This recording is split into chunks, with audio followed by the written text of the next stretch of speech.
Hello everyone, I am Emily Boss. I am the creative coordinator here at The Crossing for our creative team, and I'm kind of the one in charge of all things administrative, keeping the team organized. And Kyle asked me if I would do a quick video just to introduce you to Basecamp for this project. So this is the Wreck the Roof project, and this is where everything project management wise will be for the Generosity Initiative that is happening in the fall. So I'll try and keep this as short as I can, but just to give you an introduction to Basecamp and how it works. And if you have any questions about how Basecamp works, you can email me. I'm at emilyboss@thecrossing.net. So let's jump into how this works. So if you are logged into basecamp.com, which it looks like all of you, for the most part, have jumped in and have gotten a decent idea of how this works. But you can see your whole project on the website. So if I go to home, you can see that I have 4 different projects that I'm involved in. And so we are Wreck the Roof. So I believe for most of you, this will be the only one that you are in at the time. So on your home page, this will be the project that shows up. So you can go ahead and click on that project, and it's going to give you lots of different options of things that you can do here in Basecamp. Before we jump into all of that, if you go up to this little icon right here and hit that arrow, you can see that you can download Basecamp for your desktop.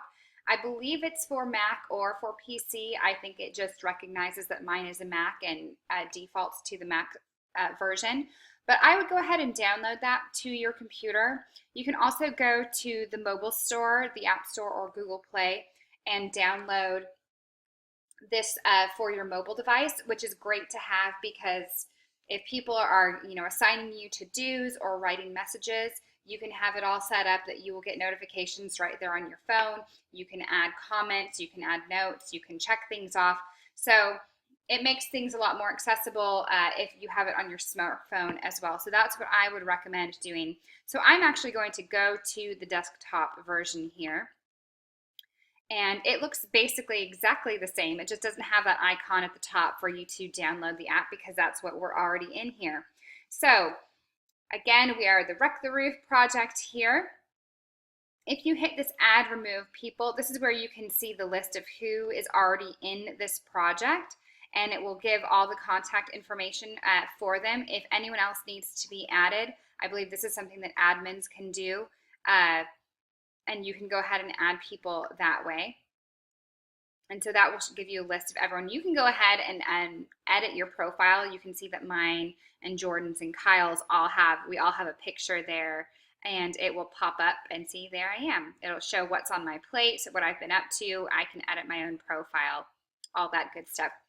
So let's go ahead and go through each of these icons that we have going on. And let me actually move this down so that you can see how that whole window looks.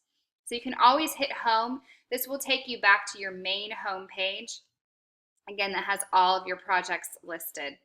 So the campfire, this is basically chat.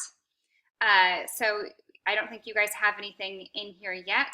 But this is just kind of, a good place for brainstorming. This isn't where you would want to leave important notes for to-do type items. But it might be somewhere where you just want an update. Hey, project is going great. I'm so thrilled to be working with everyone.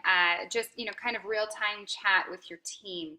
And so that's how the campfire works. And you can see that when you click on one of these individual items, the list of all of them show up here at the top as well. If you go back to this title, you can click on that and it will take you back to this main page.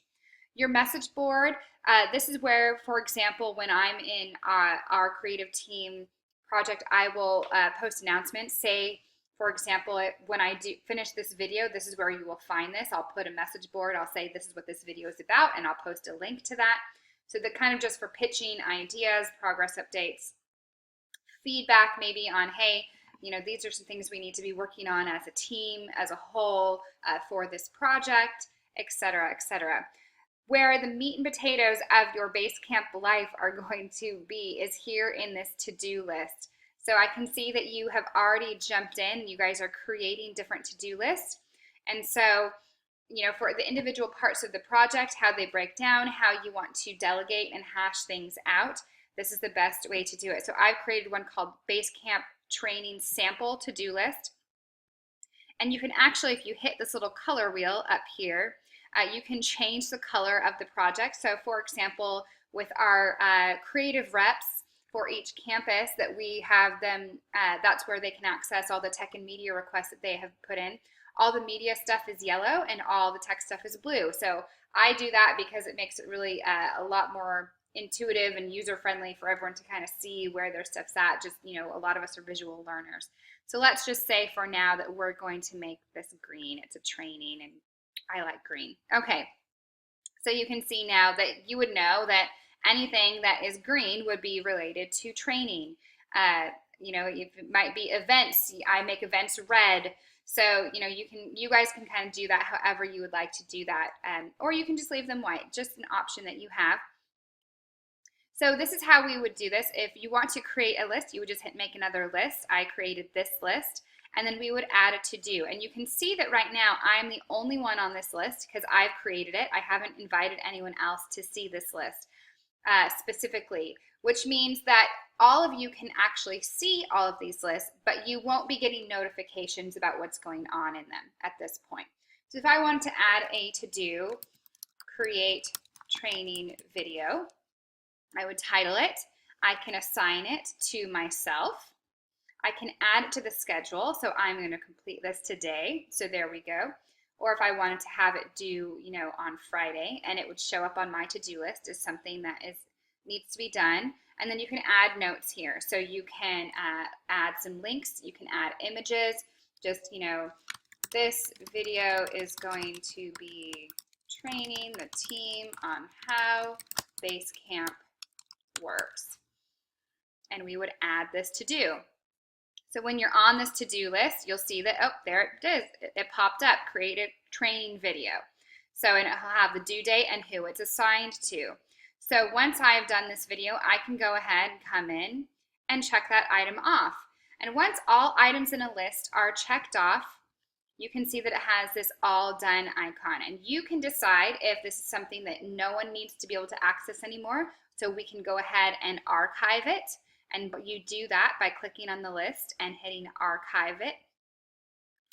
But that will make it disappear from this to-do list. So you may want to leave these things open until the event is over, because you may decide that, oh, you know what, even though we thought everything was done, we may have things that actually need to still be completed here. So you can go back and add things.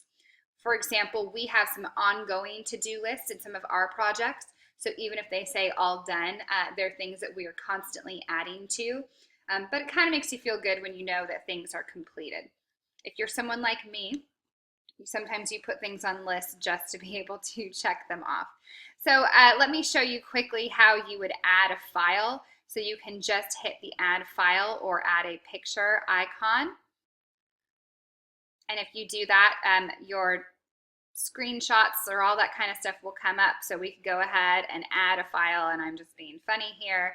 And you could add this comment, and you can see that that will show up here in the notes for this. Now, if you want people to be notified of this list and what's going on, even if it's not something that's technically their job, but you need to be communicating with someone about it, they're not assigned to the actual to-do, you can go ahead and add and remove other people.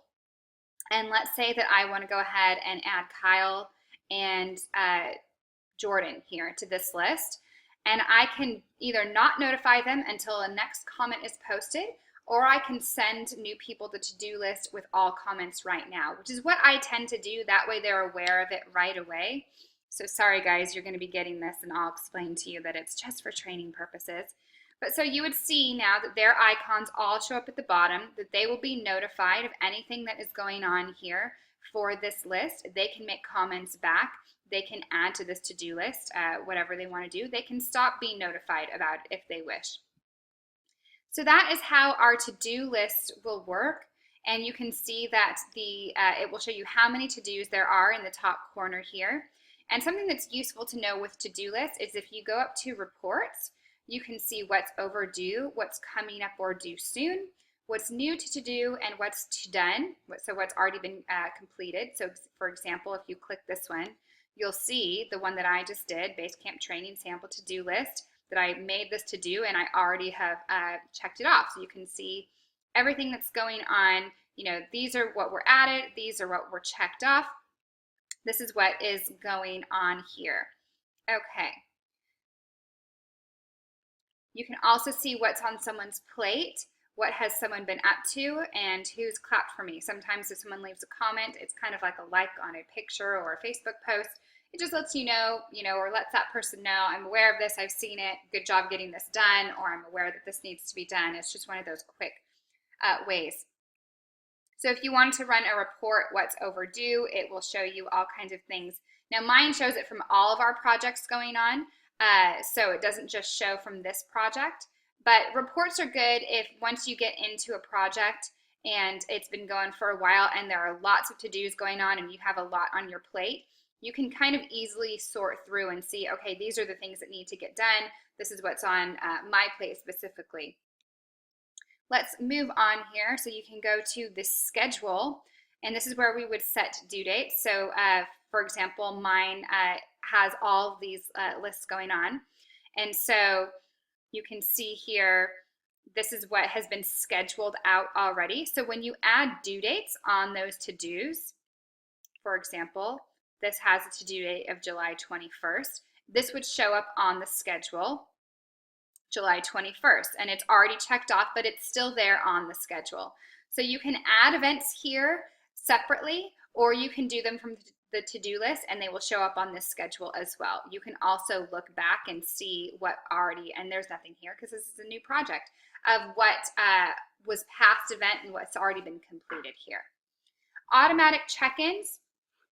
This is something that you can use if you say this project was going to be ongoing and you wanted to say, for example, what have you gotten done on this project this week? You can set up an automatic check-in, who you want to ask. So you could select everyone. You could pick the day you want that to happen, or if you want it just to be once a week, when you want it to happen, or you can pick a custom time.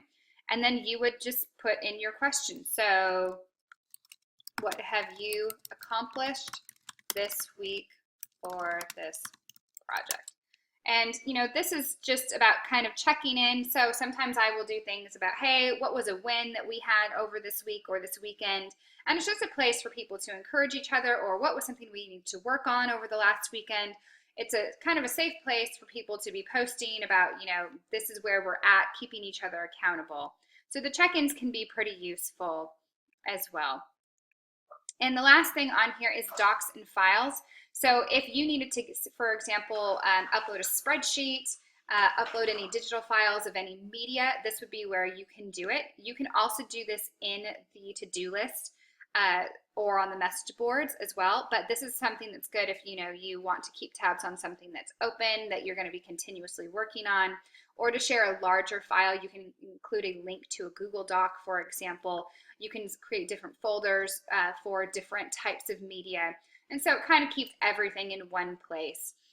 And so that pretty much is how Basecamp works. It will give you a list at the bottom of what's been going on, throughout the day. And so you can check in on this. You can go back and read comments. But if you have any questions about how this works, please don't hesitate to ask me. You can ask Kyle as well. He's pretty good in Basecamp, but to take some things off his plate, I'll kind of be the one to be here if you have questions about how any of this works, or if you need anything fixed, or just advice on the best way to present a certain piece of information here. So thanks so much, and I'm excited to see what happens with this project.